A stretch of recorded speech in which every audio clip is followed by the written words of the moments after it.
Join me, Susan Regan, host of Connecticut Valley Views, the most widely watched interview program on Connecticut Public Access TV. Proof to the people is the byline. Insight without bias, generating a 360 perspective. Our mission is to focus on topical subjects with thought-provoking interviews regarding municipal leadership, current affairs, educational and political topics, as well as key destination points in New England. And here's your host for Connecticut Valley Views, Susan Regan. Hello, and thank you for joining me today. We are in Hartford at the Republican GOP offices, and my guest is J.R. Romano. He is the new chairman of the Connecticut Republican Party. It's a pleasure to be here with you, Thank you so much J.R. for having me. I have to say, you've come a long way since I last interviewed you. I think it was in March 2013, and you know, this dive into the business of politics. Tell us a little bit about what you've been doing, how you got here. Well, since then, I actually I was a part of a great team that helped Tim Herbst run for state treasurer, and many within the Republican ranks recognize that as a really well-run campaign. We outperformed what many expected of us. I also helped with a state Senate campaign out in Eastern Connecticut, John French, whom we came very, very close and very proud of what we were able to do out there. John's a great candidate. And based on that, a lot of people felt that we needed the type of creativity and chutzpah that was behind both John and Tim's campaign here. So, and here I am. Yeah. Well, is there a formula? I mean, there's probably, when people say you're going to get into politics and you're going to get someone elected, is there a specific formula that people say you have to follow, or do sometimes you have to have that confidence to say, we're not going to do it that way, we're going to do it this way? Well, sometimes because obviously what you did was a success. I wouldn't say it was a success because we lost. Yeah. But that keeps me going. It got you recognition for your energy and what you were trying to accomplish. Correct, and I was far from alone. I mean, Tim's a great candidate, John was a great candidate, we had a great team around both those people. But you know, when it comes to this formula, there are some standard things, but we did do things differently. For example, with Tim's campaign, we didn't buy lawn signs, which I know a lot of people, when we just chose not to invest that aspect to it, it was a conscious decision based on the fact that we felt the money would be better spent on social media. And so that's what we did. And Would you refer to that as grassroots? We did, because what we did is we specifically targeted communities that we felt would be more receptive to a particular message in regards to what the treasurer's office did. So, you know, it's subtle things, because we did buy lawn signs for John French, but so every campaign's a little different, and you have to think about what you're trying to accomplish. And be willing to stick to it. It's tough because, you know, there's this standard that people believe exists, and you have to do it the same way every time. And you know, sometimes you got to roll the dice. Is spending, or let's say getting a lot of money, is that the secret to it? Or is it having the right candidate? Or is it a combination of a lot of things? Is it luck? You know, I mean, there are a lot of things to do, because when you say lawn signs, that may have been something that people noticed before, and they keep seeing the name over and over again. You've got your repeated message going out there. But sometimes people can get sick of the lawn signs, and then the lawn signs get moved by the other party, and they put their lawn signs up and so forth. Well, we made the decision based on the fact that it was a gubernatorial year, and Tim was down ticket. And we felt that most people statewide who didn't know Tim were doing it out of loyalty for the Republican Party, and so Tim would be one of 30 signs on a lawn. Right, exactly. So lost in the crowd. So we just made that conscious decision to but for John, who was a local name, who, you know, it made complete sense to do it that way. So you have to make those judgment calls and evaluations based on what's in front of you. And depending on the product. Correct. And what's going on. And I think the media has a lot to do with it too. I mean, you've got to get that person's face out there if they're not known. And it's a very important thing that people, I mean, is the essence of knowing what that person is about, or are people just attracted who seems to be fun and different? Well, I personally think a lot of times it's environment that matters most. If you look at, let's say, for example, in 2013, both Aaron Stewart and Mayor Cassetti in Ansonia, their Democrat mayors were not managing well. The cities were facing massive tax increases, mismanagement, there were scandals, and so these Republicans in traditionally Democrat cities were able to win based on the public's outcry for something different. And you have to give a viable option, and you have to do all that stuff. But I think environment plays a lot into this. You know, we picked up some legislative seats based on what the controversial gun vote. And so, you know, those are all things that lie into this, and you have to be able to navigate those waters and look at all of these situations a little differently. Your judgment calls can change along the way. I mean, you can start out with a particular MO and then decide you're going to make a left-hand turn. Correct. Depending on what's going on. And I think that's what you need to do, is to be flexible. And that's why I think I was asking the question, is there a format, or do you sometimes take a different path? All right, now let's talk about, which is very important given your new spot, the mission of the Republican Party. I'm going to read this. It is to promote Republican values and ideas, elect candidates that support and promote these values and ideas, help them lead effectively based on your common principles. And those principles are more individual freedom, less government interference. So if your further thoughts on that, the things you're doing to perhaps supplement those ideas and mission statement. Well, one is we're holding the Democrats accountable to the exact opposite of what we believe, and showing that those policies are failing the state of Connecticut and failing the families around the state. For me, particularly, you know, when I go and I talk and I give interviews, I always am reminded of my belief that the Republican Party represents the last hope for freedom and free thought. And although Democrats like to think that they are, the truth be told is if you disagree with them, there's no room for discussion. So there's no bipartisanship? Is that what you're saying? With the Democrat, no, because particularly and I should say Democrat leadership versus obviously the ranking file. You know, I know there's plenty of Democrats across the state of Connecticut that are registered D, small d, not big, right? So, you know, when you have someone that attacks a Republican for wealth and then remains silent on Ted Kennedy Jr. Or Rosa DeLauro, or so, you know, the hypocrisy a lot of the times within the Democratic Party is massive. Here in Hartford, you know, you're dealing with, you know, a Greenwich-raised private school, white person challenging you know, a minority who's born and raised in Hartford, and you know, that's okay for them. Yes. But if you were to run a Republican in Hartford that was originally from Greenwich, oh, you would hear it. They would be screaming from the rooftop. So, for me, that. The way Republicans look at things is generally try to be consistent.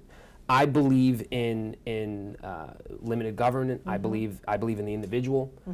I think a person has more sense about what their needs and wants are than a bureaucrat. The Democrats don't believe that.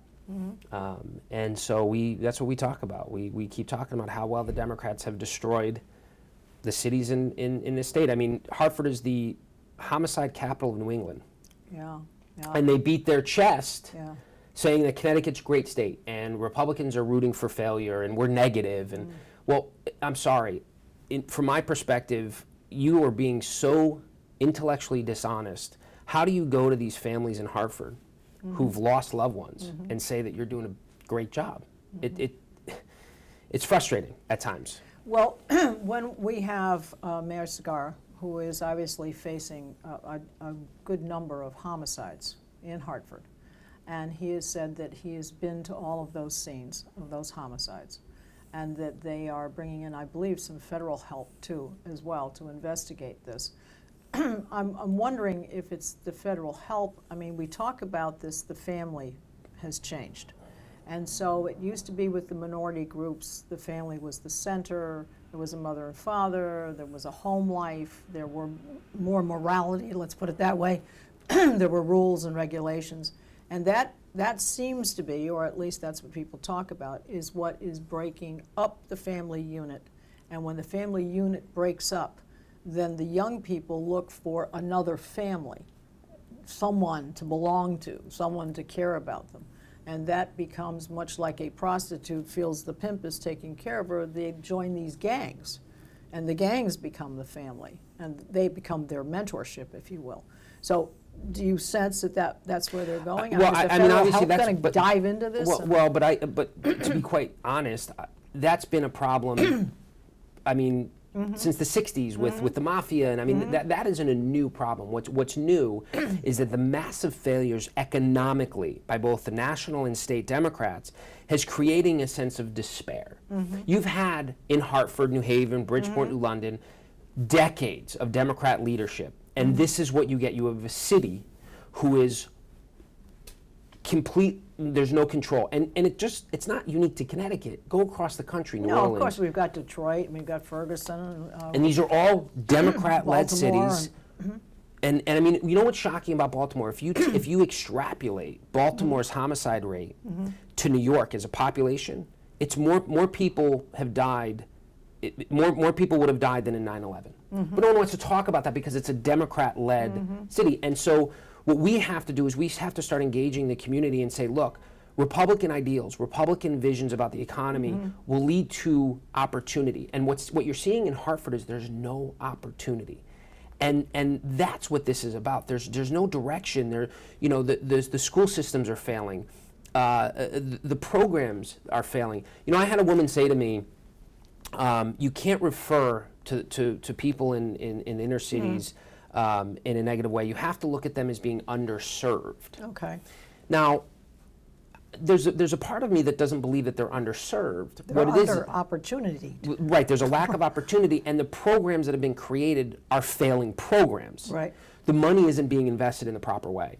There isn't a Republican alive that wouldn't take a single mom working a minimum wage job and pay for her to get job training so that she can go and have a career and earn money, earn more than minimum wage, versus let's give you a couple more quarters an hour and Democrats get to stand and beat their chest. That woman's life is no better. I mean, but are those people, which would they rather have? Because they often bring up this example. If the woman has a job and she's going to earn whatever it is, perhaps works at McDonald's or whatever her skill set allows her to do and her education allows her to do, but she would make more with food stamps and help from the government. Do the people truly want to do that? Do they want a job? Do they want to be independent? No one wants to live in a neighborhood where they fear their child's going to be murdered. Well, I agree with that. And so what Democrats fail to recognize is the actual human nature. They believe in the mythical notion of how we all should behave.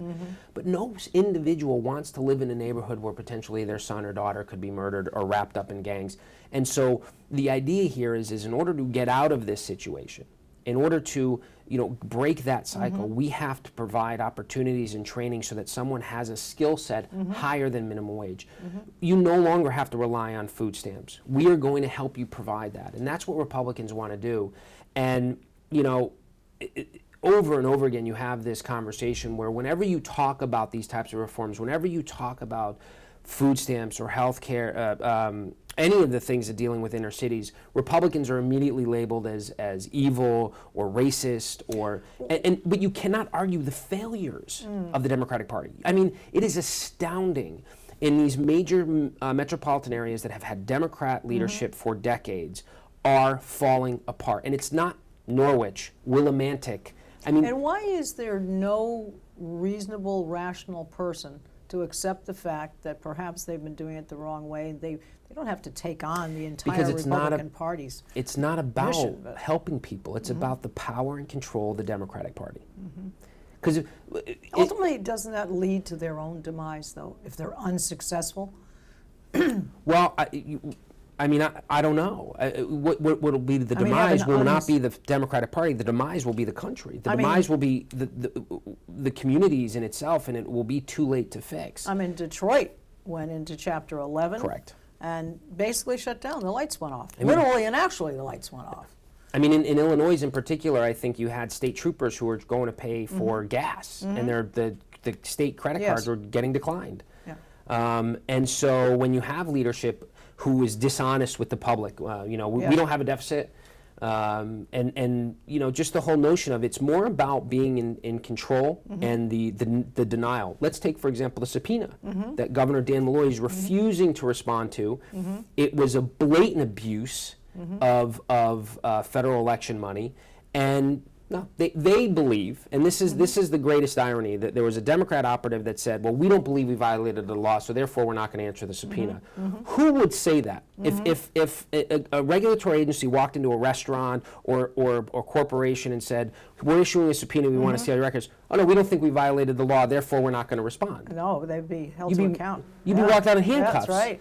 And so this delusion that they have some moral higher authority, when in reality their policies are destroying the state. You had companies in 1,000 jobs in August. I think it was 400 jobs 1,000 jobs in July. You had 300 jobs in August. A company just announced in August that they were leaving. You know, are any of these Democrats going? A lot of them have moved spots and then been given money to stay in Connecticut. Well, but eventually the money train runs out, though. Corporate welfare in that nature, it doesn't work because you're choosing winners and losers. And so another company, I think it was in Torrington's leaving. So, you know, when do they realize? And the scarier part is, I'll never forget this. I got a phone call from a reporter. Rosa DeLauro had a press conference about she would bring the most liberal policies to Washington, D.C. and fight for the most liberal economic policy. And she's living in a state where it's failing. Yes. She's literally watched this state's demise economically and still thinks it's a good idea. So you have to question whether that they just are hoping that eventually it'll turn around or that this is something bigger than that, that it's more about the Democratic Party than it is about the rest of us, that it is about my family who still lives in Derby, Connecticut, my sister and her husband and everyone else that's out there who's struggling to put food on the table, whose electric bills have gone up, who's paying more at the pump, whose milk and cereal have gone up, all because of the Connecticut Democratic Party. No other reason, the Connecticut Democrat Party. And the older folks who would like to perhaps leave Connecticut, their homes, they can't get the money that they put in. It's been their sort of life savings. They figured that was going to be their big investment. Massive, correct. Can't get out of here. Because, my parents. Yeah, okay, well, there you go.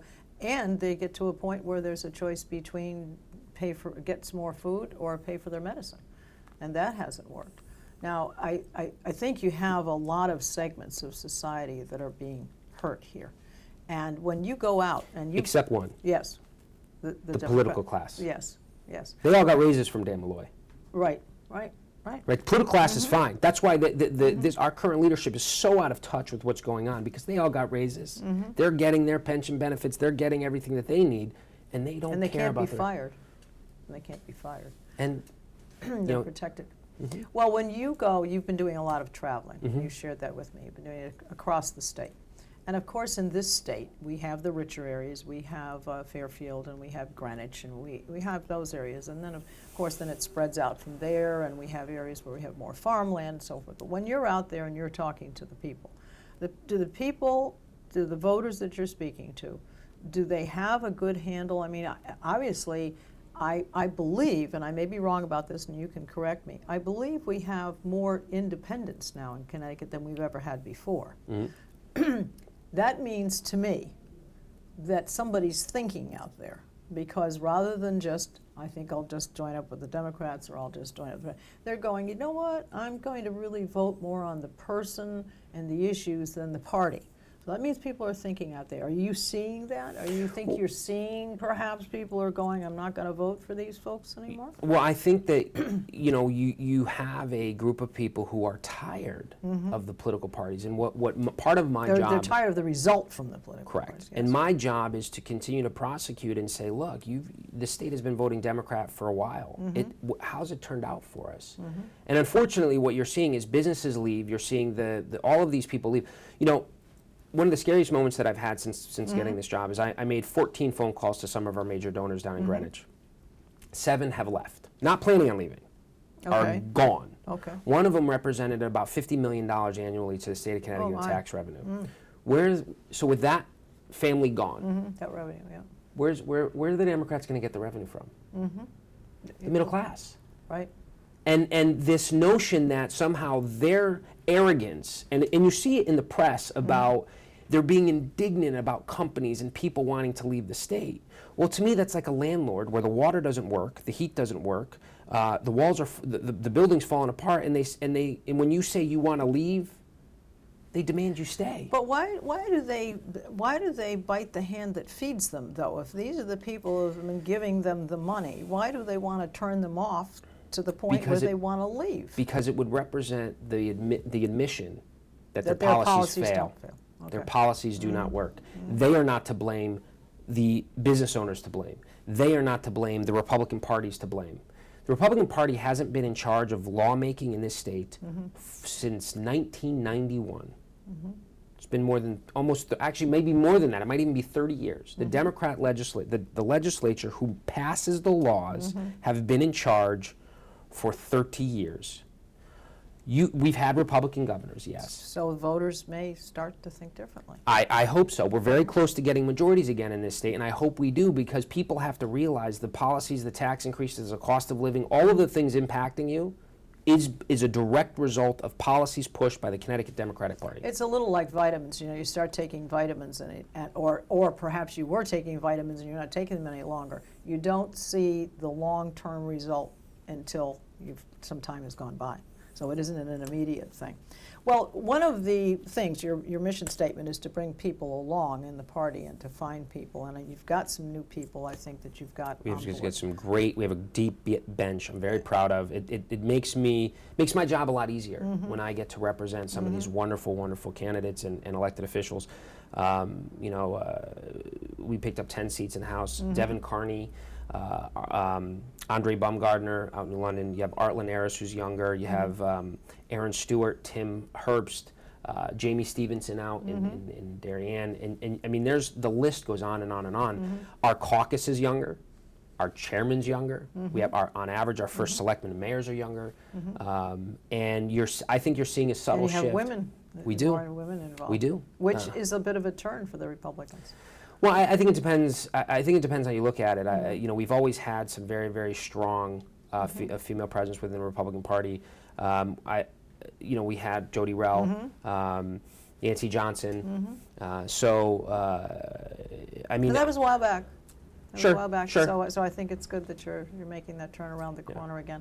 So you've got a lot of talent to work with. You've got some people who've got the energy to do it. Would you say this is the new face of the GOP? Yes, and I think it's much more aggressive. I think that to us that it's personal because of how it's impacting our families. Most of us are not don't come from these. My mother was a teacher. My father had a whole bunch of different jobs. We owned restaurants for a little while. 13 years old, I was a dishwasher. Yes. This isn't your grandfather's Republican Party. Right. Exactly. Well, this need to get more Republicans going statewide and to gain a majority in Hartford, when you say you're out there and you're talking to people, but what is the sort of overall plan? Obviously, the plan is to get people thinking more in that direction. But again, what is your Well, specifically going neighborhood by neighborhood, community by community, your petition strategy drives, and tactics? Okay. telling your gas tax is higher because of Senator May Flexer. You're paying more at the gas pump because of House Speaker Brendan Charkey. I think that's good. You're connecting the dots for them. And it's honest. It's real. It is not as though we are fabricating, exaggerating. The pain that the Connecticut families are feeling is a direct result of Democrat leadership. Bottom line. Well, I think you do have to actually give them reason for thinking. You have to be able to put the two together, and it has to be on their street. Because if it isn't on their street, they don't see it. If Correct. the noise isn't in their neighborhood, if the traffic isn't going fast on their street, if the issues that are happening are not impacting them, it's business as usual, and it doesn't make any difference.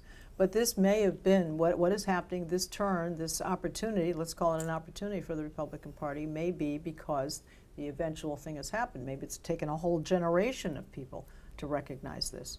So but it's happened on a national basis too. Correct. Like what's happened during the midterms. I think the average age of the Democratic presidential group is over 70, compared to the Republicans, who I think is 50. You're seeing these old stale policies. I mean, Bernie Sanders is a prime example. Socialism, what he's pushed has gone to other countries. It doesn't work. Their economies are up. Let's look Greece. I mean, to push those types of policies here is delusional at best, because we have example, you're a failure, complete failure. And yet they sit here and drum this beat. I'm going to take care of you. The government's going to take care of you. The government should take care of this. The government should, when you talk student loans, when you talk about we're going to reduce costs for student, but not hold Elizabeth Warren accountable for charging for one class. I think she's paid $250,000 annually. Yeah. When Hillary Clinton shows up at a college campus, and I forgot the charge, but it's not cheap for her to come. Yet none of that seems to resonate, because they're entitled to that because they're in the political class. Yes. They're not talking about them. Yes. Well, let's talk about national scene for a moment, because it's on everybody's mind. We have a gentleman by the name of Donald Trump. Yes.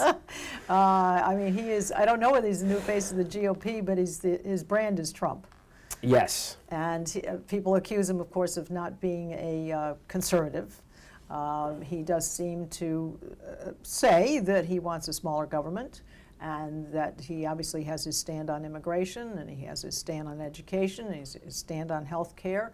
I think he started to lay out his plan. Do you think that that's having an impact in Connecticut? Are people resonating to him? Well, I think there's people, he's starting to gain a following nationally. It's not just here in Connecticut. I think what's unique about Donald Trump is that he is the anti-politician, is what is the phrase that I've used, where you had Barack Obama, who was a controlled, contrived candidate, always on teleprompter, and off teleprompter, he was terrible, but he was always on that teleprompter. Yes.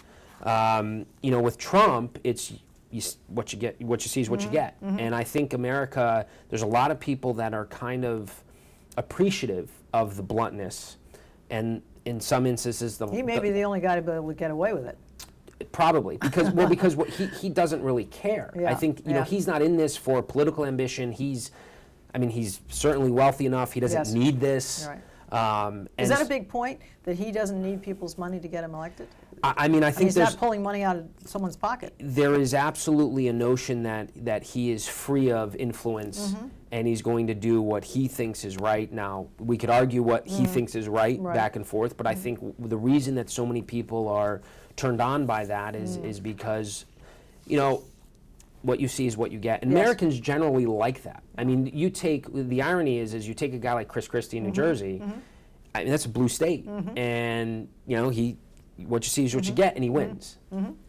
So I think that's certainly what I think all the attention and the ruckus. Plus, he's Donald Trump, which affords him the luxury to do those things, because if it doesn't work, he can go back to his life. Yeah, I think his name recognition is huge because of his celebrityness, if you will. Sure. But I think he doesn't need to spend a lot of time on advertising. I mean, I think he's got some advertising going now, but the fact is he's just on every news program you could possibly be on. Right, because he says controversial things, because the media doesn't really, although they would like to define him, they can't. Yes. What I find so fascinating, though, the Democrats have been critical, he's a reality star, and then you have Barack Obama, I think he announced he's going to be on a reality show. Yes, yes. It's... Jimmy, I think so. So... Well, there's a difference between being a guest on someone's show and a guy having the success of the show he's had. And I think they tried to attack him, for personal things in the beginning and his divorces and so forth. He just blows it off. And what he's done is he's actually put a chokehold on the media. The media now no longer wants to attack them because they feel as though. So there is something to his marketing ability.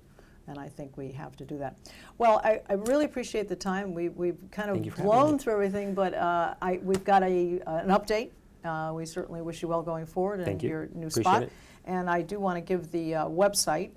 It is ctgop.org. Have I got that right? Yes. Okay. And you can also phone 860-422-8211. And you can call in with whatever you'd like to talk about. Or send a check. Or we'll send take a check. There, I like that. I like that attitude. Well, it's been a pleasure. Thank you so much. Very much. Appreciate it. And I want to remind you that we are on Facebook, and you can see all of our programs on our website at ctvalleyviews.com. This is Susan Regan. Thank you for joining me and bringing proof to the people.